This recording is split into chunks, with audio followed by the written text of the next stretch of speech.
¿En qué momento le dices basta a Donald Trump y cómo? ¿Cómo se lo dices? La presidenta Claudia Sheinbaum ha mostrado un temple enorme, admirable, para manejar un personaje nocivo en todas las capas que usted me diga, en el plano personal, en el plano profesional, en el plano diplomático. Un sujeto que dista mucho de ser alguien siquiera agradable en las reuniones, en donde todo tiene que ser sobre él y para él, que todo lugar a donde llega lo convierte u ordena que se convierta en un circo de tres pistas para que él la haga de payaso y obligue al resto de sus cipayos a bailar al son que él decida tocar. La presidenta mexicana desde el primer día marcó esa distancia, marcó esa diferencia, dejando muy claro en el terreno que México estaba dispuesto a cumplir el papel de socio, de aliado incluso a Estados Unidos en diferentes temas, y de cooperar hasta donde nuestra propia ley, nuestra propia constitución lo permitiera. Y así ha sido una relación tirante, difícil, tensa por momentos, más allá de lo que públicamente se puede y se debe incluso reconocer.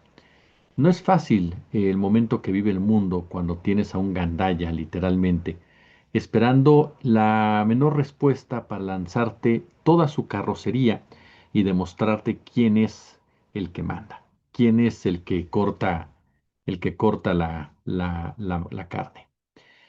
Donald Trump no es un personaje particularmente inteligente. Es un tranza, es un gángster, es un mafioso. Es un hombre que es capaz de hacer negocio con el sufrimiento humano y no me refiero desde la guerra o desde que entró a la política. Me refiero desde sus propios inicios como empresario. Basta recordar la manera en cómo se fue enriqueciendo, en cómo se fue empoderando, en cómo fue profundizando precisamente las formas, las maniobras, ¿no? que su padre le había heredado y también sus principales mentores. Hay una buena película, sin ser una obra de arte ni mucho menos, pero se la recomiendo, en donde hablan de Donald Trump, la biografía de Donald Trump, los perfiles de Donald Trump. La protagoniza, se me escapa ahorita el nombre, perdóneme, es el mismo actor que hace El Soldado del Invierno en el Capitán América, que vaya que se parece a Donald Trump. Aparece también este gran actor que salía en Succession, ¿no? Que era el hijo mayor. Y sin duda alguna es una historia muy intrigante y que más allá de toda esa parafernalia hollywoodense que nunca está exenta cuando se habla del presidente de Estados Unidos, te plantea dos que tres puntos fundamentales para comprender el alma y sobre todo el corazón y la mente de un personaje que sin duda alguna se ha vuelto un personaje histórico. Trump es un personaje histórico, pero es un personaje negativo. En la historia hay muchos personajes históricos y muy pocos personajes loables. Bueno, Trump ya es uno más de esos villanos que lamentablemente ha tenido que soportar el mundo. Y la presidenta Claudia Sheinbaum pues le tocó ese periodo. Nunca ningún gobierno, ni siquiera el del querido y admirado Andrés Manuel, sufrió tanta presión por parte de Estados Unidos. Nunca los tuvimos tan cerca, bufándonos. Nunca los tuvimos tan cerca de la frontera, mandando navíos y drones y colocando armadas, y con sus reglas, cambiando los nombres, provocaciones cada 2 segundos, en fin. Y sin embargo, Sheinbaum no ha estado a la altura. El último capítulo se lo decía el sábado, ayer, mire, como si fuera hace 3 días. El sábado, en nuestro otro canal, cuando Trump se burla de la presidenta Claudia Sheinbaum, porque eso es lo que hace. La presidenta no tiene que burlarse de Trump, por supuesto, pero es lo que hace Trump, se burla de la presidenta. Y no lo digo con un afán de picar costillas y ahí está, no, no, es descriptivo, se está burlando. Porque aparte así es este hombre, le dijo al príncipe saudí que le besaba el culo, o sea, perdón por el francés, pero se lo dijo. Y a muchos otros se ha burlado y le encanta decir, me gusta estar con tontos y, o sea, le gusta humillar, es gandalla, o sea, es un güey gandalla, con todo lo que representa un ser gandalla porque el gandallismo lo hemos vuelto algo coloquial, lo hemos vuelto algo normal incluso hasta como una forma de expresión burlesca, pero la realidad es que es un problema muy serio en nuestra vida cotidiana y en la vida, imagínese, de los países. O sea, tener un matón, literalmente, como presidente de la nación más poderosa en materia bélica del mundo, pues no es cualquier cosa, ¿no? Entonces, la presidenta ayer le respondió con una finura, con una elegancia, al tema del Golfo de México, porque Trump lo que dijo fue: no, hombre, la presidenta me dijo: no, Donald, no, ¿cómo ya se llama? Pues sí, ya se llama Golfo de América. No es cierto. El Golfo de México se sigue llamando Golfo de México. Incluso Google, que es lo que Trump cita como fuente, es mentira. Usted entra a Google Maps y se va a llamar Golfo de México. Algo que han aprendido a hacer varios también empresarios de Estados Unidos es darle gusto los primeros 5 minutos y después ya como saben que se le olvida, literal como borracho de 15 años, se pone, le vuelven a cambiar el nombre. Y eso te habla también de la pérdida de respeto a la investidura presidencial de Estados Unidos. Y ese es el punto de esta columna, además de los datos que le vamos a dar a la guerra, porque Andrés Manuel López Obrador y ahora la doctora Claudia Sheinbaum han dignificado la silla del águila. Antes, sentarse en la silla del águila era una verdadera deshonra. Ninguno, ninguno merecía estar ahí. Todos con su sudor, con su hedor, la contaminaban, la insultaban, la sobajaban. López Obrador y Claudia Sheinbaum la han dignificado. Y en el caso concreto de la presidenta, en su relación con Trump, le ha dado otro matiz muy diferente. Un matiz en donde debemos de sentirnos orgullosos de la presidenta mexicana, porque más allá de todas estas campañas de Ciro, Pascal, Raimundo, Carlos, campañas ya en un momento dado hasta que yo consigo que ellos ya se desgastaron tanto que a lo mejor ya no lo notan. Pero bueno, tienen una audiencia creciente, esa es la verdad, y eso los revitaliza hasta cierto punto para continuar con ese tipo de conceptos, ¿no? En donde dicen que Sheinbaum está aterrada y tiene miedo y habla todos los días a Palenque y que Trump la insulta por teléfono y le habla en las noches para decirle cosas, ya sabe usted, ¿no? Lo que inventan al puro nivel de Pedro Ferriz, o sea, no es un trabajo ni periodístico ni informativo, es un trabajo verdaderamente lamentable, pero bueno, el punto es que a final de cuentas, Sheinbaum ha sabido demostrar quién tiene la calidad, ha sabido demostrar quién es una jefa de Estado, ha sabido demostrar quién tiene el aplomo, ha sabido demostrar el valor de la soberanía. ¿Lo va a mantener? No lo sabemos. Y no lo sabemos no por ella, sino por los niveles de presión y de agresión que puedan existir por parte de este personaje y que puedan llevar a extremos precisamente en la toma de decisiones y que en su momento se tendrían que analizar fríamente. Pero lo cierto es que por eso la propia presidenta corre un riesgo. Yo sé que ella nunca lo va a reconocer y hace bien, y su equipo cercano tampoco, y hacen bien, no tienen por qué caer en esta dinámica conspiranoica o simple y llanamente de especulación. Pero en el caso de nosotros, tenemos esa cierta libertad, en donde sabes que que el gobierno de México está en riesgo, desde el momento en que lo quieren aislar en América Latina, desde el momento en que lo acusan de todos los males en América Latina y desde el momento en el cual pueden sentar las bases hasta en un mundial de fútbol para llevar a cabo una agresión. Les decía ayer en los 5 minutos que no descartemos, recordemos el problema de los pasteles. ¿Se acuerdan? La guerra de los pasteles con Francia. El uso y la instrumentalización de un problema ciudadano para justificar una intervención y para justificar una guerra. Imaginemos por un momento, le decía ayer, que un ciudadano estadounidense es víctima de alguna agresión en el Mundial por parte del Cártel Jalisco, del grupo terrorista. ¿Lo utilizarían o no si se vuelve mediático? Por supuesto que sí. Entonces ahí corre riesgo el gobierno de la doctora Claudia Sheinbaum. Por eso el ciudadano mexicano debe imitar lo que hace el ciudadano iraní. Si llegásemos a enfrentar una situación de presión extrema, ajá, salía a las calles y no comprarles, aunque haya medios que lo digan y haya ultraconservadores que lo repliquen, que lo que quieren es eso, que entren los gringos. porque incluso los que son críticos con Morena descartan esa opción de justificar la acusación de narcoestado. Lo que tenemos que hacer es salir a la calle cuando, si llegas a pasar eso, y no dejar sola a la presidenta. Salir a la calle y levantar la voz constantemente para que el propio Trump o el trumpismo se diera cuenta que en México no iban a estar tranquilos nunca, ni ellos ni al títere que pusieran al frente de este país. Ahora, insisto, esto ya irnos al extremo. Al punto al que voy es, y déjeme regresarme un poco, es que la presidenta de la República le respondió a Trump todo este tema del Golfo de México y recordó algo muy importante. Primero recordó, ¿no? Recordó que el Golfo se llama Golfo de México, ¿no? Así de claro.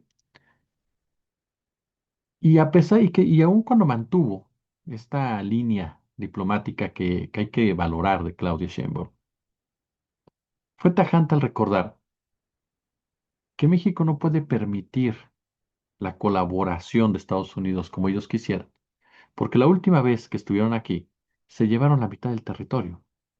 Y dijo, esto no hay que olvidarlo nunca, así de claro, ¿no? Y sobre todo hizo en alusión a aquellos que piden la intervención estadounidense para combatir al narco, lo cual yo se los he dicho y lo repito, para mí no hay mejor ejemplo de un entreguista que aquel que dice o aquel que habla de que Estados Unidos va a llegar a combatir al narco. ¿Por qué? Porque me queda más que claro, ajá, mucho más que claro, ujú, así que no tienen idea de lo que es el narcotráfico, ni quién controla el narcotráfico, y que están, con, lo digo con todo respeto, muy colonizados de ese discurso dictado desde los Estados Unidos para creer que a Estados Unidos le interesa resolver el tema del narcotráfico. No, Sheinbaum incluso ya de entrada, y es cierto, no olvidemos nunca quién es Estados Unidos. No olvidemos nunca los riesgos de una intervención estadounidense. No olvidemos nunca los riesgos de la invasión estadounidense. No olvidemos nunca que a Estados Unidos, a la oligarquía de Estados Unidos, si su pueblo les vale, si a su pueblo no les importa, ¿por qué le vas a importar tú? ¿Por qué le voy a importar yo? No es así. Y la doctora, ajá, y la doctora es tajante cuando se refiere al tema del Golfo. Dijo, ayer otra vez dijeron que el Golfo se llama Golfo de América. ¿Cómo se llama? Dijo. Y la gente le respondió, pues el Golfo de México, ¿no? Así se llama. La presidenta repitió en varias ocasiones para reforzar precisamente el mensaje y fue muy clara en ese sentido. Dijo, yo no me voy a pelear ni busco conflictos con Washington. Mantenemos una relación de cooperación, en fin, somos importantes para ambos países, pero México sabe que se llama Golfo de México. Y sobre todo recordó que los mexicanos que viven en el territorio estadounidense tienen todo, absolutamente todo su apoyo, ¿no? Y eso es fundamental para entender la relación tan asimétrica, tan compleja y por eso para valorar lo que hace la doctora Claudia Sheinbaum. Yo no digo que no haya críticas. Usted sabe, yo he criticado en muchas ocasiones eh, y no se trata de ser triunfalista, pero hay cosas que se tienen que reconocer, se tienen que respaldar y se tienen que valorar. Y hay cosas en donde no se aceptan zigzagueos. En la relación con Estados Unidos es sí o sí con Claudia Sheinbaum. Es sí o sí con el gobierno de nuestro país. Y es destacar y defender la manera en cómo la presidenta está equilibrando una situación que no cualquiera tendría la capacidad de hacerlo. Entonces, le responde de esta manera al Golfo de Trump. Digo, al Golfo de Trump porque pues, Trump ya tiene su Golfo, ¿no? En pocas palabras, aunque él también es un Golfo, si nos basamos en la descripción como tal de una persona golfa. En todos los sentidos, en todos los aspectos. Porque, señor Donald Trump, usted, de verdad que usted debería, antes de estar molestando a México, antes de estar molestando a los árabes, antes de estar molestando a los argentinos, antes de estar molestando a los de Groenlandia, antes de estar molestando a los pingüinos, usted debería escuchar a las millones de personas que ayer salieron en su territorio, en su país. Sí sabe, ¿no? 3,000 manifestaciones, señor Trump. 3.000 manifestaciones, señor Trump, pidiéndole que renuncie, pidiéndole que se vaya, pidiéndole que deje la presidencia.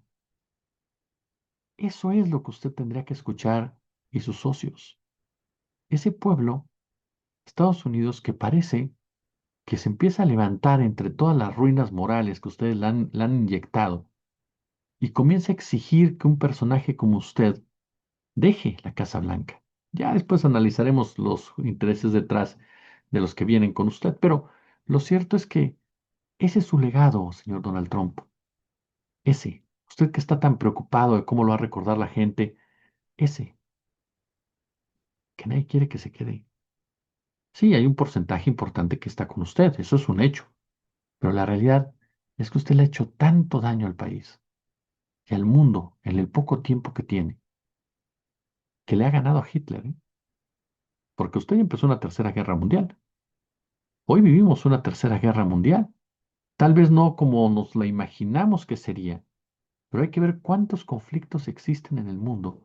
Y en todos están metidos ustedes, en todos sin excepción. Ustedes sustituyeron a Alemania en el eje del mal, ustedes e Israel. Ujú. Son el símil de lo que fue Alemania con Italia y con Japón. Nada más le falta ahí que aparezca un cipayo más que se una a su locura. 75% de los estadounidenses, dice CNN, que por cierto, usted sabe que CNN responde a los intereses de uno de sus socios, ajá, de sus principales aliados, el señor Larrison, ajá, Larry Ellison. Ujú. Y CNN afirma que el 75% de los estadounidenses quiere que Donald Trump sea destituido, procesado y encarcelado. Porque todo el mundo sabe que usted es un pederasta, un criminal, un genocida. Su lugar no está en las letras de oro, está en la cárcel. Que suceda, lo dudo mucho. Usted tiene la enorme fortuna de ser un millonario. Y en este mundo a los 1.000 millonarios como usted no se les castiga como deberían, porque son los grandes destructores de este planeta. Ayer la gente le gritó, no kings. Yo les diría, no emperadores, en realidad. Por lo pronto, en el terreno, Irán denuncia que Estados Unidos está hablando de negociación mientras planea un ataque terrestre. Los iraníes lo tienen medidísimo. Hay que mencionar que Irán ya atacó Neod Hovav, el mayor complejo químico de Israel, que produce fertilizantes, pesticidas y tiene complejos farmacéuticos. Es considerada una zona de producción dual, militar y civil. Es decir, se están dando con todo gracias a Trump y a Israel, ¿no? Y es algo impactante, ¿no? Incluso, fíjese lo que son las cosas. Le narro rápidamente porque ya no está ganando el tiempo. Hubo un momento en que se interrumpió la transmisión de la sesión del Parlamento del régimen de Israel por un ataque con misiles de Irán. Irán, así de colapsado está Irán, ¿no? Así de colapsado está Irán, que advierte que está dispuesto a prenderle fuego a las tropas de Estados Unidos si se atreven a cruzar su territorio. Dice, estamos listos, para un ataque terrestre y a como nos toque. Y yo creo, y se los dije el otro día, ¿no? Muy particularmente, también Estados Unidos, el imperialismo yanqui está en una lucha de sobrevivencia. Ellos saben que si no logran algo en Irán, van a ir para atrás conforme vaya creciendo esto. Van involucionando y van a estar cada día más expuestos dentro de sus propias derrotas al poderío de China y al poderío de Rusia, ¿no? Es un tema muy particular, ¿no? Este, fíjese que hay varias páginas web, dice la española Olga Rodríguez, analista, especializada en temas militares, que informan de que Estados Unidos cuenta actualmente con 23 bombarderos pesados en la base aérea de Fairford en Gloucester, conocida como la RAF, que ese es el involucramiento, ¿no? Que tiene en cierta forma Gran Bretaña como tal. Y simplemente algo que no podemos dejar de señalar, ¿no? Que la policía de Israel reprimió a sus ciudadanos, los reprimió para que no se manifestaran contra la guerra. Es una democracia Israel realmente. Y lo peor, bueno, impidió al jefe de la Iglesia Católica de Jerusalén que entrara a la iglesia del Santo Sepulcro a oficiar una misa, la misa de Ramos. Un gesto que es sin precedentes. Eso es la dictadura mundial. Eso es el nacicionismo, este, completamente, ¿no? Eso es.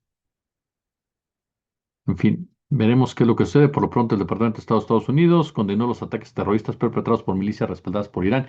Eso sí es terrorismo, ¿no? En contra del presidente de la región del Kurdistán de Irak. Lo que dice, ojo con esos ataques. Para mí eso es falsa bandera, pero bueno, habrá que esperar. Por supuesto, Israel también ya atacó la infraestructura de energía en Irán otra vez. El Ministerio de Energía de Irán señaló que Israel atacó la infraestructura eléctrica del país, provocando interrupciones en el suministro de electricidad. Cada día la guerra nos va a alcanzar a todos de una forma u otra. Y la realidad es que en Estados Unidos hay una realidad muy diferente a la de Donald Trump, y con ello voy cerrando.